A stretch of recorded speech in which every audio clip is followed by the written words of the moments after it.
Bronfenbrenner's ecological system theory, which system encompasses the immediate environments that an individual directly interacts with. Letter A, microsystem. Letter B, mesosystem. Letter C, exosystem. Or letter D, macrosystem. Tumpak na choice, of course, here is letter A. Sabi ni Bronfenbrenner, if you are going to look at a child, no, hindi lamang yung pamilya niya ang nakaka-influence sa kanya. Meron pang iba't ibang influences, no, even outside the house of the child. Ang microsystem ay direktang involvement, may direct interaction sa bata, no, the home, the parents, the school, the neighborhood. Kapag sinabi po nating mesosystem, interaction between the different components of your microsystem. Ang exosystem naman po, hindi siya direktang nakakasalamuhan ng bata, pero meron pa rin influence sa bata. No? Meron pa rin pong konting effect sa bata. Kaibigan ng parents niya, job ng parents niya,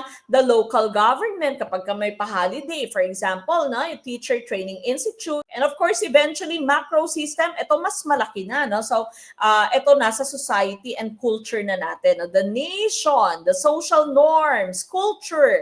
Chronosystem naman, this pertains to time. Digital migrant, nung pinanganak siya, wala pa pong technology, but eventually natuto siya. Digital citizen naman, nung pinanganak sila, andyan na talaga yung technology.